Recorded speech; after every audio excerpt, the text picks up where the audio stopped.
Assalamualaikum warahmatullahi wabarakatuh. Kami dari kelompok pertama akan membahas atau menjelaskan kasus sengketa industrial dengan judul kasus pelanggaran hak desain industri.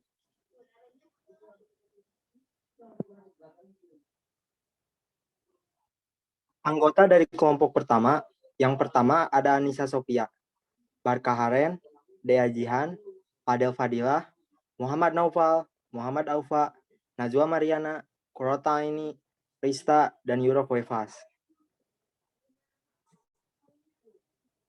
Daftar isi atau materi yang akan dijelaskan oleh masing-masing orang adalah yang pertama, alasan memilih perkara yang akan dibacakan oleh Yuro Kuefas. Yang kedua, ada waktu dan tempat kejadian sengketa atau perkara yang akan dibacakan oleh Kurota Aini.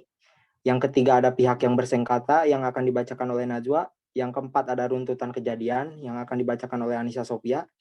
Yang kelima, ada saksi dan barang bukti yang akan dibacakan oleh Rista. Yang keenam, ada hasil keputusan pengadilan yang akan dibacakan oleh Barkah. Yang ketujuh, ada penjelasan keterkaitan perkara dengan materi teori hukum yang akan dibacakan oleh Aupa. Yang kedelapan, ada penjelasan keterkaitan perkara dengan materi hukum Indonesia yang akan dibacakan oleh Fadel. Yang kesembilan, ada penjelasan keterkaitan perkara dengan materi perlindungan dan pergerakan hukum yang akan dibacakan oleh saya sendiri. Dan yang terakhir adalah kesimpulan dari semua materi yang dijelaskan, yaitu akan dibacakan oleh Dea Jihan.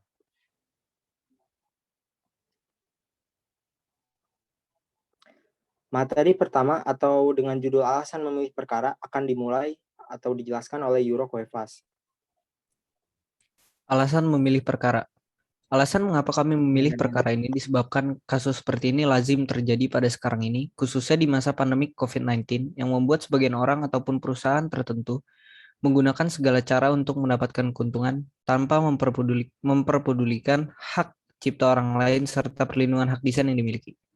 Sebagai rakyat bangsa yang berpendidikan dan bermoral dalam pengetahuan hukum, khususnya berkaitan dengan hak cipta, kita dapat melakukan beberapa hal yang bertujuan untuk menghindari serta meminimalisir pelanggaran hukum, yaitu mengerti proses dan tahap-tahap hukum di Indonesia, mengerti dan memahami informasi beberapa kasus hukum di Indonesia, dan mempelajari dan menganalisis keputusan akhir pada kasus ini.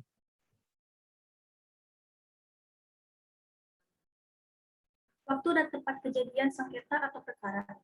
Terdakwa Heri Drusanto pada hari Senin tanggal 15 Juli 2019 sekitar pukul 11.30 WIB bertempat di kantor PT Water Filter Indonesia Jalan Pam Lama nomor 51 RT 9 RW 6 Kelurahan Bendungan Hilir Kecamatan Tanah Abang Jakarta Pusat dengan sengaja dan tanpa hak membuat, memakai, menjual, mengimpor, mengekspor dan atau mengedarkan barang yang diberi hak desain industri. Pihak yang bersengketa yaitu pertama di terdakwa Heri Nur Saputro diwakili oleh penasihat hukum bernama Andar Tua Manik SESH dan Marta Ngada Janggo SH. Yang kedua yaitu ada Teguh Wibawanto dan PT Hydro Water Technology sebagai pemegang hak desain industri.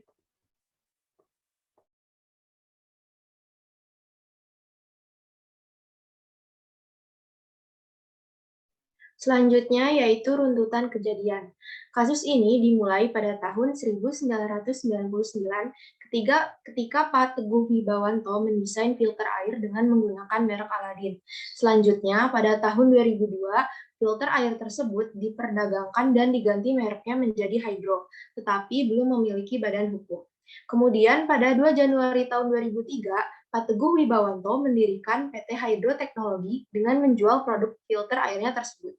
Lalu pada 27 Oktober tahun 2010, desain produk filter air Hydro didaftarkan ke Direktorat Jenderal Kekayaan Intelektual Direktorat Hak Cipta dan Desain Industri atas kepemilikan hak cipta. Namun sebelumnya pada tahun 2007 sampai 2009, Pak Heri Nur Saputro pernah bekerja di PT Hydro Teknologi. Kemudian ia keluar dan mendirikan PT Water Filter Indonesia. Lalu, ia memperdagangkan filter air yang ia buat dengan merek J-Filter yang desainnya mirip dan memiliki kesamaan dengan filter air Hydro milik Pak Teguh Wibawanto tanpa sepengetahuan Pak Teguh. Lalu, pada tanggal 16 Oktober tahun 2018, saksi yang bernama Eva Nirmala melaporkan kepada Pak Teguh Wibawanto bahwa ada filter air dengan merek lain yang desainnya mirip dengan filter air hidro. Kemudian, pada tanggal 12 November tahun 2018, Pak Teguh Wibawanto melapor ke Polda Metro Jaya atas filter air yang diduga menjiplak buatannya tersebut. Lalu, pada tanggal 28 Januari tahun 2021, setelah melalui proses yang panjang, akhirnya majelis hakim berpendapat bahwa kewenangan menuntut pidana terhadap perkara ini telah dihapus karena alasan daluarsa. Maka penuntutan penuntut umum harus dinyatakan tidak dapat diterima. Dan barang bukti dalam perkara ini diperintahkan agar dikembalikan kepada siapa barang bukti tersebut disita. Saksi dan barang bukti. Penuntut umum menghadirkan 5 orang saksi yang masing-masing memberikan keterangan di bawah sumpah pada pokoknya sebagai berikut. Pertama, ada saksi bernama Teguh Wibawanto yang merupakan Direktur PT Hydro Water Technology. Pada 16 Oktober 2018, saksi sedang berada di kantor PT Hydro Water Technology. Diberitahu oleh karyawan saksi yang bernama Eva Nirmala bahwa ada water filter dengan desain yang sama dengan water filter yang didesain oleh saksi. Lalu saksi kedua adalah saksi Eva Nirmala, manajer PT Hydro Water Technology. Setelah mendapat laporan dari saksi Eva Nirmala, pada 2 November 2018, Saudari Teguh Wibawanto meminta tolong pada Saudari Mariam untuk membeli 1 unit water filter produk PT J Water Filter Indonesia Type J200. Lalu saksi ketiga ada saksi Mariam, staf keuangan PT Hydro Water Technology, yang merupakan saksi membeli filter air produk PT J Water dari website dan water filter yang dibeli persis dengan water filter saksi. Lalu saksi keempat, saksi Wanhar Ibnu Baldat, yang merupakan bagian desain grafis dan IT PT United Bali Muda. Saksi dimintai keterangan terkait masalah pemasangan filter air. Lalu saksi kelima ada saksi Abidin Dwi Sulistiono, Sales Marketing PT J Water Filter Indonesia. Saksi bekerja dengan terdakwa sejak tahun 2014. Saksi tidak mengetahui kalau terdakwa pernah bekerja di PT Hydro Water Technology.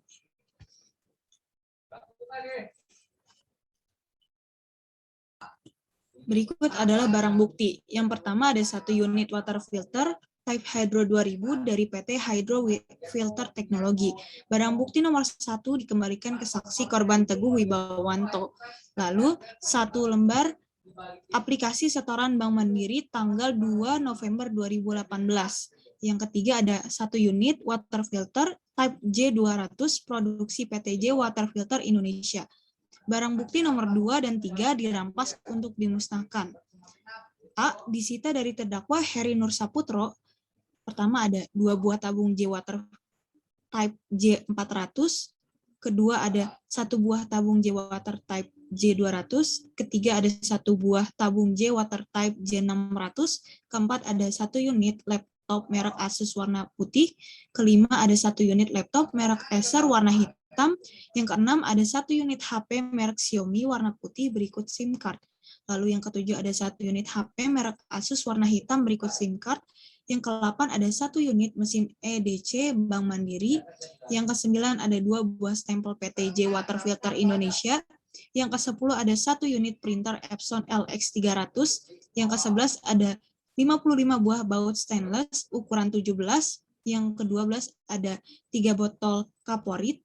Yang ke-13 ada 4 buah tabung kaporit, 14 ada 33 buah strainer atau saringan dalam filter, ke-15 ada 2 buah pressure gauge atau ampere tekanan air beserta barang bukti lainnya.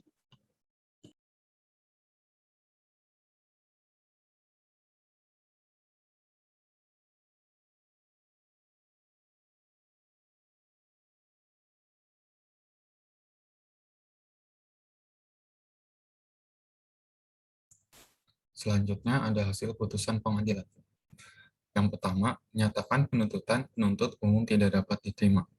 Kedua, memerintahkan barang bukti berupa 1. Yang pertama, 1 unit water filter atau filter air Type Hydro 2000 dari PT Hydro Filter Technology.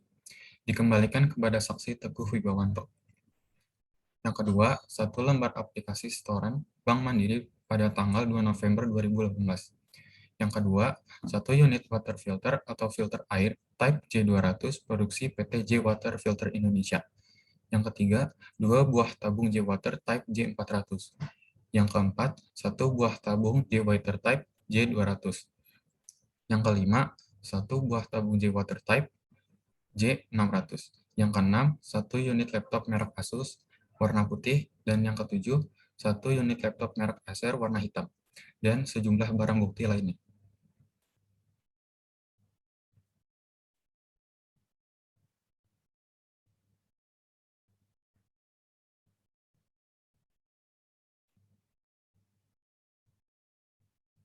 Yang ketiga, membebankan biaya perkara kepada negara.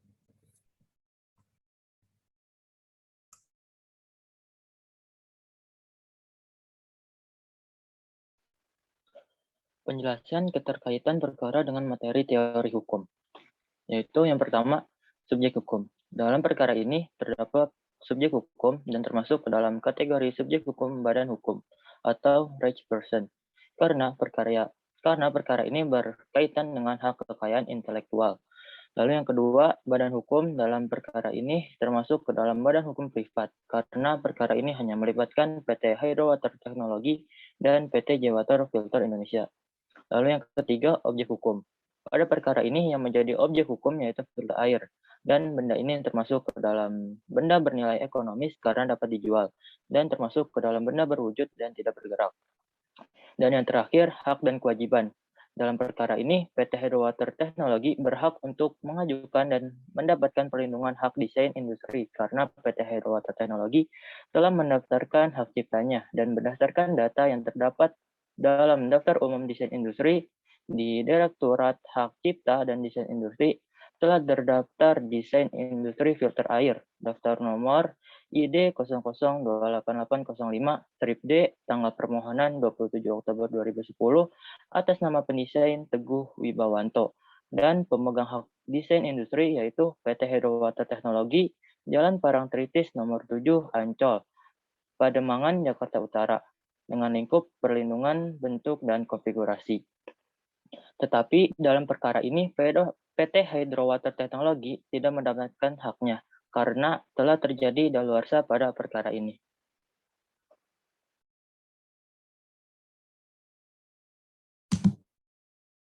Penjelasan keterkaitan perkara dengan materi hukum Indonesia. Pada kasus ini dalam keterkaitan perkara dengan hukum Indonesia termasuk ke dalam hukum pidana, melanggar pasal 54 ayat 1 URI nomor 31 tahun 2000 tentang desain industri. Bentuk pidana yang diberikan yaitu pidana penjara selama 3 tahun dan denda sebesar 100 juta rupiah. Kasus ini ditangani oleh IG Eko Purwanto, SH, M.Hum selaku Ketua Hakim, lalu Kadarisman Alriskandar, SH.MH, dan Rosmina, SH.MH.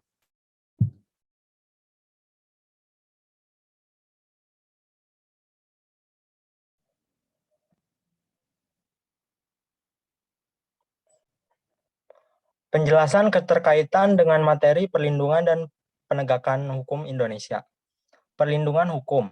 Proses penegakan hukum dalam bermasyarakat yang bertujuan untuk melindungi umat manusia, baik diri maupun kepentingan dari tindakan orang lain. Pada kasus ini terdapat perlindungan pada pihak pelapor, yaitu perlindungan hukum desain industri berdasarkan Undang-Undang Nomor 31 Tahun 2000. Didasarkan pada konsep hukum, negara hukum mengatur bahwa segala aspek kehidupan kemasyarakatan, kenegaraan, dan kepemerintahan harus berdasarkan atas hukum. Salah satu unsur negara hukum adalah perlindungan hak asasi manusia sebagai dasar perlindungan hukum hak desain industri. Perlindungan hukum meliputi perlindungan preventif dan perlindungan represif. Dengan adanya Undang-Undang Desain Industri memberikan perlindungan kepada pendesain untuk mencegah dan menyelesaikan terjadinya sengketa di bidang industri. Pada kasus ini dilaksanakan penegakan hukum secara represif karena untuk menyelesaikan suatu permasalahan atau sengketa, yaitu kasusnya pelanggaran desain atau plagiat desain alat waterfilter oleh terdakwa Nur Saputro. Selanjutnya ada penegakan hukum.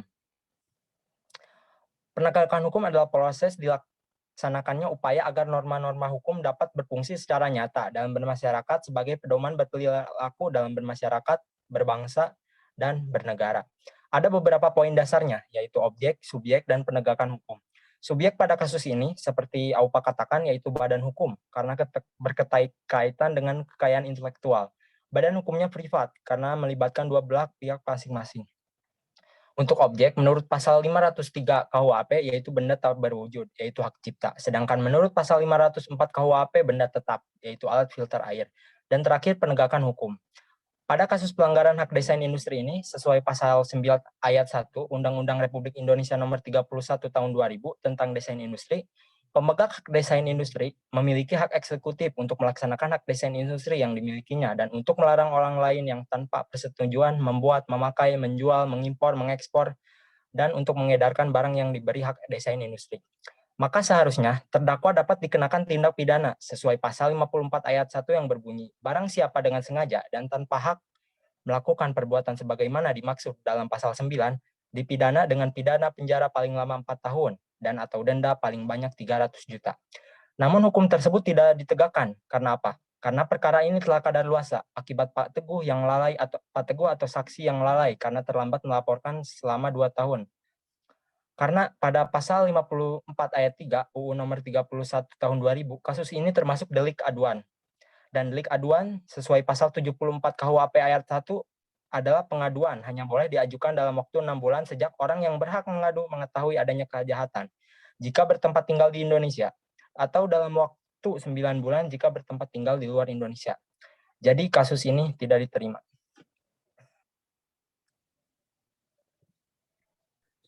Kesimpulannya, pada hasil akhir dinyatakan penuntut umum tidak dapat diterima barang bukti, yaitu 1 unit water filter type Hydro 2000 dari PT Hydro Filter Teknologi.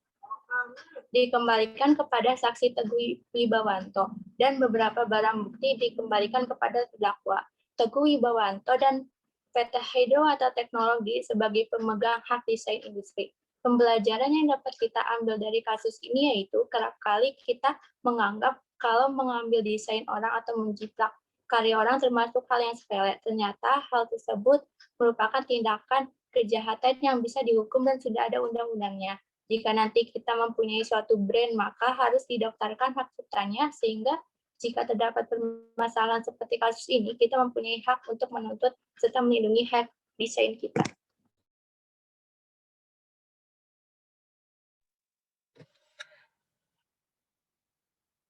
Terima kasih. Sekian dari kelompok 1 untuk penjelasan atau dari kasus pengedaran hak desain industri. Mohon maaf bila ada kesalahan dan billahi taufiq wal hidayah. Wassalamualaikum warahmatullahi wabarakatuh.